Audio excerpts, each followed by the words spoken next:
ఇక ఉమ్మడి ఆదిలాబాద్ జీవనదుల ఖిల్లా గోదావరి పెన్గంగా ప్రాణహిత జీవనదులతో చుట్టూ జలధారలతో కనిపించే జిల్లా. కానీ ఇప్పుడు ప్రాజెక్టుల్లో ఎక్కడ చూసినా నీటి కొరతే దర్శనమిస్తోంది. ఈ ఏడాది నిన్న మొన్నటి వరకు జలకళతో కళకళ్లాడిన కడెం ప్రాజెక్ట్ మరమ్మతుల కోసం ఖాళీ కాగా దిగువకు నీళ్లొచ్చే దారి లేక నిర్మల్ జిల్లా కడెం మండలం నుండి మంచిర్యాల జిల్లా గూడెం వరకు గోదావరి తీరమంతా రాళ్లు తేలి కనిపిస్తోంది. వర్షాకాలం ప్రారంభమై నెల రోజులు గడుస్తున్నా చుక్క వరద నీరు ప్రాజెక్టులోకి చేరకపోవడంతో ఎల్లంపల్లి బ్యాక్ వాటర్ గణనీయంగా పడిపోతోంది.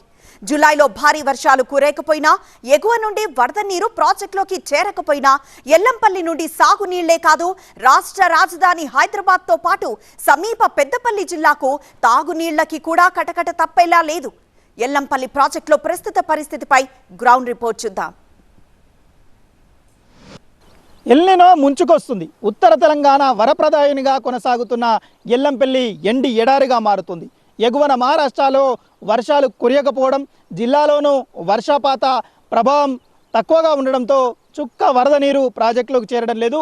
ఎల్లంపల్లే కాదు ఉమ్మడి ఆదిలాబాద్ జిల్లాలోని ప్రధాన ప్రాజెక్టులన్నీ కూడా ఇన్ఫ్లో లేక పూర్తిగా డెడ్ స్టోరేజ్కి చేరి కనిపిస్తున్నాయి.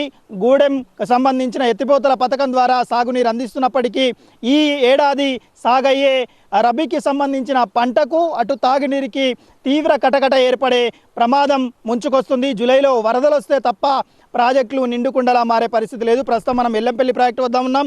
ఎల్లంపల్లి ప్రాజెక్టు వద్ద చుక్క నీరు ఇన్ఫ్లోగా లేకపోవడంతో దిగువన గోదావరంతా ఎండి ఎడారిగా మారి దర్శనమిస్తుంది.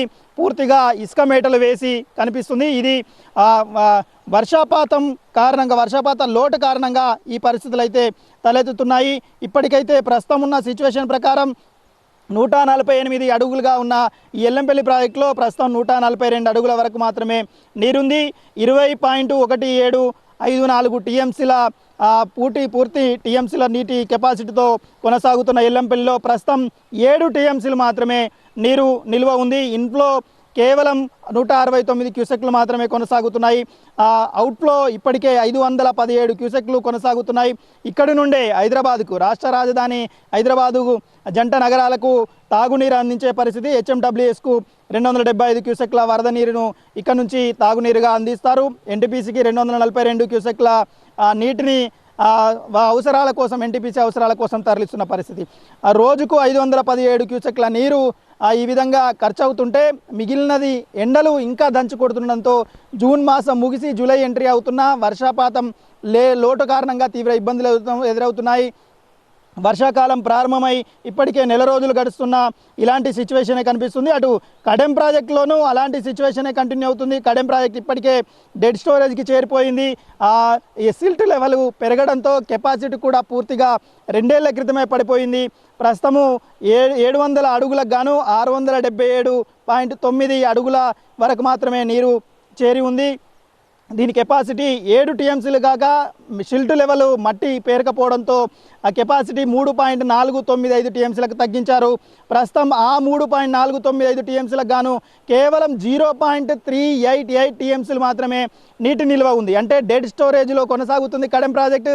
ఈసారి కడెం ప్రాజెక్టుకు సంబంధించిన దిగువ ప్రాంతం ఆయకట్టు 68,000 ఎకరాలకు సాగునీరు అందించడం అనేది గగనంగానే మారింది. జూలై నెలలో వర్షాలు కురిస్తే ఎగువన మహారాష్ట్ర నుంచి వరదలు వస్తే తప్ప కడెం ప్రాజెక్టు నిండుకుండలా మారే పరిస్థితి లేదు.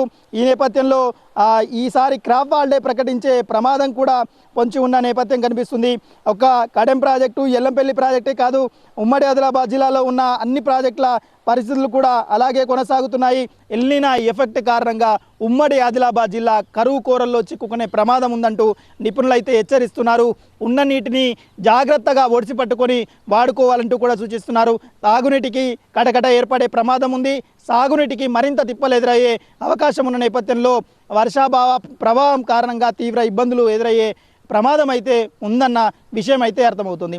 ఈ నేపథ్యంలో వాతావరణ శాఖ హెచ్చరికల నేపథ్యంలో నిపుణుల సలహాల సూచనల నేపథ్యంలో రైతులు ముందడుగు వేయాలని కూడా నిపుణులు అయితే సూచనలు సలహాలు చేస్తున్నారు. కెమెరా పర్సన్ ప్రవీణ్తో నరేష్, టీవీ 9 ఉమ్మడి ఆదిలాబాద్ నుండి.